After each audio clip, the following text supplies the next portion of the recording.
Bab 15. Ketika aku selesai membaca surat Rosi yang terakhir, kata ayahku, aku kembali merasa sepi dan terpencil. Seakan ia lenyap untuk kedua kalinya. Tapi sekarang aku yakin hilangnya dia tidak berhubungan dengan perjalanan naik bus ke Hartford atau keluarga yang sakit di Florida atau London, seperti teori yang dicoba dibuktikan polisi. Kusingkirkan perasaan itu dan mulai memeriksa kertas-kertasnya yang lain. Baca dulu, serap semuanya. Lalu bangun kronologi dan mulai, tapi pelan-pelan ambil kesimpulan. Aku bertanya-tanya apakah Rosi pernah mendapat alamat atau pertanda bahwa dengan melatihku, ia mungkin akan memastikan keselamatannya sendiri. Ini seperti ujian akhir yang sangat berat, walaupun aku sangat berharap ini bukan akhir bagi kami. Aku tidak akan membuat rencana sampai selesai membaca semuanya, kataku dalam hati. Tapi aku sudah punya perkiraan apa yang mungkin harus kulakukan. Kubuka lagi amplop pudar itu. 3 dokumen berikutnya adalah peta, seperti dijanjikan Rosi. Masing-masing digambar dengan tangan dan tak satu pun dari ketiganya tampak lebih tua daripada surat-surat itu. Tentu saja peta-peta ini adalah versinya sendiri dari peta-peta yang dilihatnya di tempat penyimpanan arsip di Istanbul. Disalin dari ingatan setelah pengalamannya di sana. Di peta pertama yang kuambil, kulihat daerah pegunungan luas yang digambar sebagai segitiga-segitiga kecil. Mereka membentuk 2 bulan sabit panjang dari timur ke barat dan menyatu rapat di sisi barat. Sungai lebar berliku-liku di pinggir utara peta. Tidak terlihat ada kota besar, walaupun 3 atau 4 tanda X di pegunungan sebelah barat mungkin menandakan kota kecil. Tidak ada nama tempat di peta ini, tapi Rosi menuliskan di pinggiran peta itu. Sesungguhnya orang-orang kafir dan mereka yang mati dalam keadaan kafir, mereka itu mendapat laknat Allah, para malaikat, dan manusia seluruhnya. Quran, dan beberapa kalimat serupa. Aku bertanya-tanya, apakah sungai yang kulihat di peta itu sungai yang menurutnya disimbolkan ekor naga di bukunya? Tapi tidak. Yang itu adanya di peta dengan skala paling besar. Pasti salah satu dari peta-peta ini. Kusumpahi keadaan, semuanya, yang membuatku tidak bisa melihat peta aslinya. Betapapun tajamnya ingatan Rosi dan rapinya dia menggambar, pasti ada perbedaan antara salinan dengan aslinya. Peta berikutnya kelihatannya dipusatkan pada daerah pegunungan di bagian barat peta pertama tadi. Sekali lagi, kulihat tanda X di sana-sini, ditaruh di tempat-tempat yang sama dengan di peta pertama tadi. Terlihat sungai yang lebih kecil, berliku-liku melalui pegunungan. Sekali lagi tidak ada nama-nama tempat. Rosi menulis di atas peta ini, ayat-ayat Quran yang sama, diulang. Ya, kelihatannya dia saat itu memang seteliti Rosi yang kukenal. Tapi peta-peta ini terlalu sederhana, terlalu kasar, untuk bisa dicocokkan dengan daerah-daerah yang pernah kulihat dan kupelajari. Rasa frustasi menggelegak dalam tubuhku bagaikan demam, dan kutekan perasaan itu dengan susah payah, memaksa diriku berkonsentrasi. Peta ketiga lebih memberikan pencerahan, walaupun aku tidak yakin apa persisnya yang bisa diceritakan peta itu padaku pada titik ini. Bentuk umumnya memang bentuk bayangan galak yang ku ketahui dari buku nagaku dan buku naga Rosi. Walaupun tanpa penemuan fakta itu oleh Rosi, mungkin aku tidak akan segera mengenalinya. Peta ini menunjukkan bentuk-bentuk segitiga pegunungan yang sama. Bentuk-bentuk gunung itu sangat tinggi sekarang, membentuk barisan besar dari utara ke selatan. Sungai meliuk di sela-selanya, kemudian melebar membentuk semacam waduk. Kenapa ini tidak dianggap sebagai danau Snagov di Rumania, yang menurut legenda adalah tempat kuburan Dracula? Tapi seperti telah disadari Rosi, tidak ada pulau di tempat sungai itu melebar dan bentuknya juga tidak seperti danau. Beberapa tanda X muncul lagi. Kali ini bertuliskan huruf-huruf Sirilik kecil-kecil. Kuduga itu desa-desa yang pernah disebut-sebut Rosi. Di antara nama-nama desa itu kulihat sebuah kotak, diberi catatan oleh Rosi, dalam huruf Arab. Kuburan terkutuk, dia yang membunuh orang-orang Turki. Di atas kotak itu ada naga yang digambar lumayan bagus, dengan kastil sebagai mahkota di kepalanya.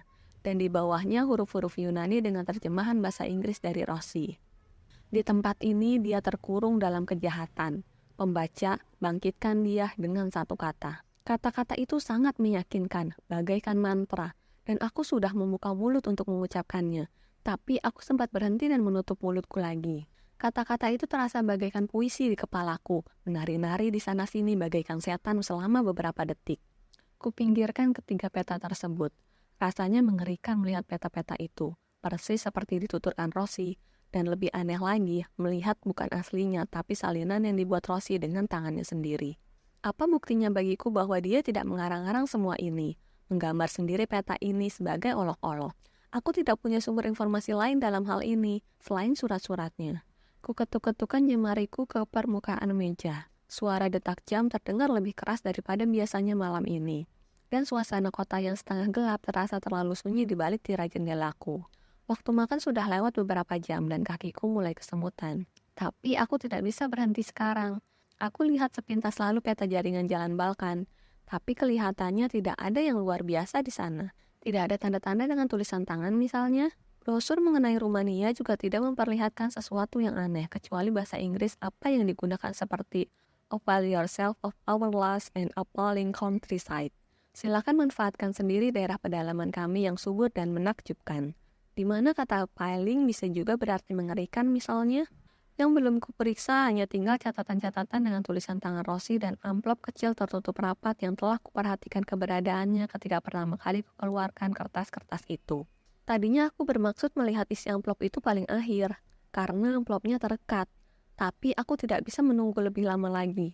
Ku ambil pisau pembuka surat di antara kertas-kertasku di atas meja. Ku buka amplopnya dengan hati-hati dan ku keluarkan secari kertas dari dalamnya. Isinya peta ketiga itu lagi, dengan gambar naganya, sungai yang meliuk-liuk, puncak-puncak yang digambarkan dengan bentuk segitiga-segitiga tinggi. Peta itu disalin dengan tinta hitam, seperti peta Rosie, tapi guratan tangannya agak beda. Tiruan yang bagus tapi agak berdesakan, kuno dan agak berukir-ukir, bila kau perhatikan baik-baik. Harusnya aku sudah disiapkan Rosie mengenai satu perbedaan dalam peta Rosie. Tapi waktu melihatnya, aku tetap merasa seperti dipukul dengan palu. Di atas tanda segi 4 yang menggambarkan lokasi kuburan dan gambar naga yang menjaganya, melengkung kata-kata Bartolomeo Rossi. Kutekankan asumsi-asumsi, perasaan-perasaan takut, dan kesimpulan-kesimpulan, dan kupaksa diriku menaruh kertas itu lalu mulai membaca catatan-catatan Rossi. Dua yang pertama kelihatannya dibuat di tempat arsip di Oxford dan British Museum Library, dan tidak ada hal-hal baru yang belum dia ceritakan. Di situ ada rangkuman pendek mengenai kehidupan dan perbuatan-perbuatan Vlad Dracula, serta daftar beberapa dokumen sejarah dan literatur di mana Dracula disebut-sebut selama beberapa abad. Sebuah halaman lagi menyusul, pada kertas catatan yang berbeda, dan yang ini diberi tanggal dan perjalanannya ke Istanbul, disalin dari ingatan. Tulisnya dengan tulisan tangannya yang cepat tapi rapi, dan kusadari itu pastilah catatan-catatan yang ditulisnya setelah pengalamannya di tempat penyimpanan arsip, ketika ia membuat sketsa peta-peta tersebut dari ingatan sebelum berangkat ke Yunani. Catatan-catatan itu merinci dokumen-dokumen dari zaman Sultan Mehmed II yang ada di perpustakaan Istanbul. Setidaknya yang menurut Rosie ada hubungannya dengan riset yang dilakukannya, yaitu 3 peta tersebut, perkamen-perkamen mengenai perang Karpatian dengan Ottoman, dan pembukuan barang-barang yang diperjualbelikan di kalangan para pedagang Ottoman di perbatasan daerah itu. Tidak satu pun dari semua itu yang benar-benar memberikan pencerahan. Tapi aku bertanya-tanya, di titik mana persisnya pekerjaan Rosie di sela birokrat bertampang tak menyenangkan itu? Mungkinkah surat-surat gulungan dan pembukuan perdagangan yang dia sebutkan ini berisi petunjuk mengenai kematian dan penguburan Vlad Tipis? Apakah Rosie telah melihat sendiri semua dokumen itu? Atau dia hanya punya waktu untuk mencatat kemungkinan-kemungkinan yang ada di tempat penyimpanan arsip tersebut sebelum dia diancam dan pergi dari sana? Ada satu hal lagi dalam daftar di tempat penyimpanan arsip itu, dan yang terakhir ini membuatku terkejut, sehingga ku amati selama beberapa menit. Bibliografi, Orde Naga, sebagian dalam bentuk perkamen. Yang membuatku heran mengenai hal ini adalah karena catatan itu sangat tidak jelas. Biasanya catatan-catatan Rosie sangat lengkap dan jelas. Itulah, begitu selalu katanya.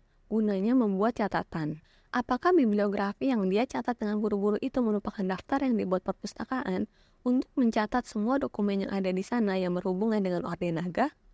Kalau betul, mengapa sebagian dalam bentuk perkamen? Itu pasti naskah yang cukup tua, pikirku. Mungkin salah satu simpanan perpustakaan di zaman Orde Naga. Tapi mengapa Rosie tidak menjelaskan lebih jauh dalam catatannya ini? Apakah bibliografi itu entah apa isinya, ternyata tidak ada sangkut pautnya dengan risetnya? Perenungan mengenai arsip-arsip di tempat jauh ini, yang telah dilihat Rosie bertahun-tahun lalu, sulit dilihat sebagai jalur yang langsung mengarah ke jawaban mengenai lenyapnya dia. Karena itu kutaruh kertas-kertas itu dengan sebal. Mendadak merasa capek karena seluk-beluk riset. Aku ingin jawaban, kecuali mengenai apa yang ada di surat-surat gulungan mengenai perang, di pembukuan, dan di bibliografi tua itu. Rosie dengan mengherankan begitu lengkap dalam menuturkan penemuan-penemuannya padaku. Tapi memang seperti itulah dia, ringkas dan jelas. Lagi pula, dia punya cukup waktu untuk menjelaskannya dalam berlembar-lembar surat. Tapi aku hanya tahu sedikit, kecuali apa yang mungkin harus kucoba lakukan berikutnya. Amplop itu sudah betul-betul kosong sekarang, tidak ada apa-apa lagi di dalamnya. Dan tidak banyak yang bisa kupelajari dari dokumen-dokumen terakhir tadi, dibandingkan yang kupelajari dari surat-suratnya. Aku juga sadar aku harus bertindak secepat mungkin. Aku sudah sering begadang sampai pagi sebelum ini. Dan dalam 1 jam berikutnya, aku mungkin bisa menyatukan apa yang telah Rosie ceritakan padaku tentang ancaman-ancaman terhadap dirinya yang pernah dialaminya, dari sudut pandangnya. Aku berdiri, sendi-sendiku berderak, dan pergi ke dapur kecilku untuk merebus sedikit bouillon untuk membuat sup. Waktu mengambil panci bersih, aku baru sadar kucingku belum masuk untuk makan. Padahal biasanya ia selalu ikut makan denganku. Dia kucing yang dulu datang sendiri dan aku curiga hubungan kami tidak sepenuhnya monogami. Tapi sekitar saat makan malam biasanya ia ada di jendela dapurku yang sempit, mengintai dari tangga kebakaran untuk memberitahuku dia ingin kebagian ikan tuna dalam kaleng atau kalau aku sedang royal padanya sepiring sarden. Aku menyukai saat-saat ketika ia melompat turun ke apartemenku yang sepi dari kehidupan dan mengeliatkan tubuh sambil mengeong manja dibuat-buat. Ia sering tidak langsung pergi setelah makan, tidur di ujung sofa atau memerhatikan aku menyetrika baju. Kadang-kadang kupikir aku bisa melihat binar kelembutan di matanya yang bulat kuning. Walaupun binar itu mungkin juga berarti kasihan. Ia kuat berotot, bulunya halus, berwarna hitam dan putih. Kunamakan dia Rembrandt. Karena teringat padanya, kusibakkan tirai jendela. Kudorong jendelanya ke atas, dan kupanggil dia, menunggu suara lembut langkah kaki kucing di ambang jendela. Aku hanya mendengar sayup-sayup suara lalu lintas dari pusat kota. Kulongokkan kepalaku mencarinya. Tubuhnya memenuhi ceruk jendela, tidak wajar. Seakan ia bermain-main melingkarkan tubuh di sana lalu melemas. Kuangkat dia masuk ke dapur dengan sangat hati-hati. Langsung kurasakan tulang belakangnya yang patah dan kepalanya yang terkulai lemas. Mata Rembrandt membelalak lebih lebar daripada yang pernah kulihat semasa hidupnya. Bibirnya tertarik menyeringai ketakutan dan kuku-kuku kaki depannya terulur keluar. Aku langsung tahu tidak mungkin dia jatuh ke sana. Begitu persis, ke ambang jendela yang sempit itu. Dibutuhkan cengkeraman yang besar dan kuat untuk membunuh hewan seperti dia. Kuusap bulunya yang halus lembut. Perasaan marah luar biasa memuncak di dalam diriku mengalahkan rasa takut. Pembunuhnya pasti dicakar dan mungkin digigitnya. Tapi temanku sudah mati dan tak akan hidup lagi. Kutaruh dia pelan-pelan di lantai dapur. Paru-paruku sesak karena rasa benci. Sebelum kusadari bahwa di tanganku tubuhnya masih terasa hangat. Aku tersentak berbalik, menutup dan mengunci jendela. Lalu setengah panik memikirkan apa langkahku berikutnya. Bagaimana aku bisa melindungi diriku sendiri? Semua jendela telah terkunci, dan pintu-pintu dikunci dan diselot. Tapi apa yang kutahu tentang horor dari zaman lampau? Apakah mereka menyelinap ke ruang-ruang bagai kabut, melalui celah di bawah pintu, atau memecahkan jendela dan menghambur langsung menyerang orang? Aku memandang berkeliling mencari senjata. Aku tidak punya pistol, tapi pistol tidak pernah mempan terhadap Bela Lugosi. Dan di film-film vampir, kecuali jagoannya dibekali peluru perak. Apa yang pernah disarankan Rosie? Aku tak akan membawa-bawa bawang putih di sakuku, tidak. Dan sesuatu yang lain juga. Aku yakin kau mempunyai kebajikanmu, nilai moralitasmu sendiri, apapun sebutannya. Aku lebih suka percaya bahwa sebagian besar dari kita punya kemampuan sendiri-sendiri. Kutemukan handuk bersih di salah satu laci dapur, dan dengan handuk itu kubungkus tubuh temanku, lalu kubaringkan di dekat pintu depan. Aku akan menguburnya besok.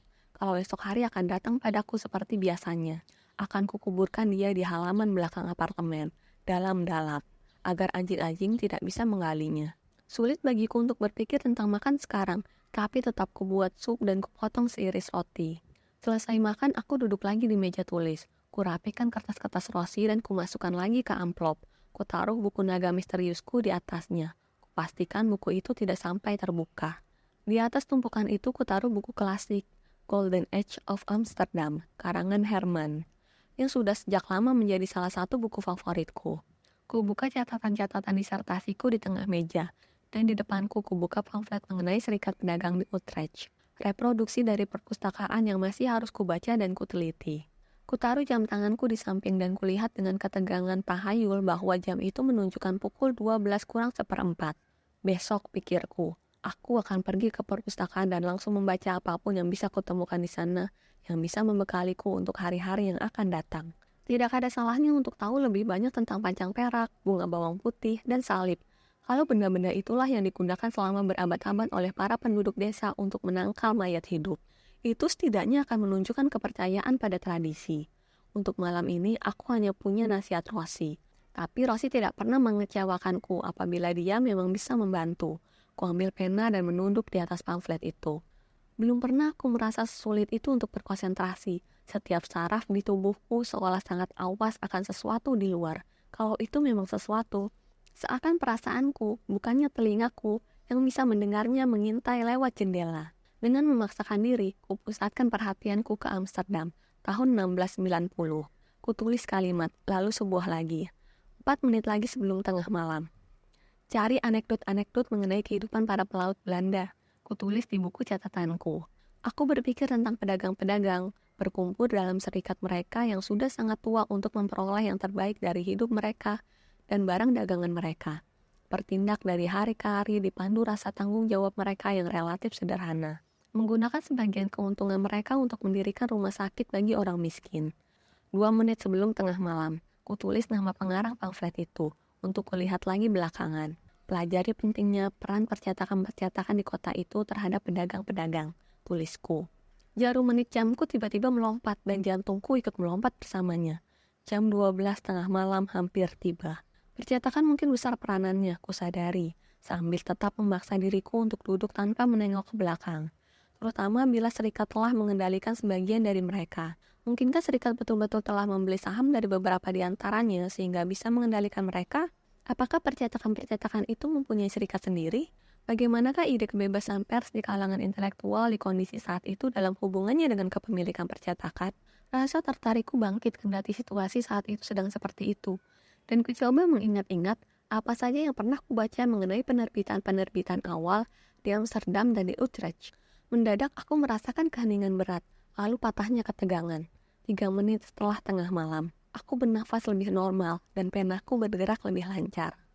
Apapun yang mengintaiku ternyata tidak sepintar yang kuduga, pikirku, sambil tetap berhati-hati untuk tidak berhenti mengerjakan apa yang kulakukan.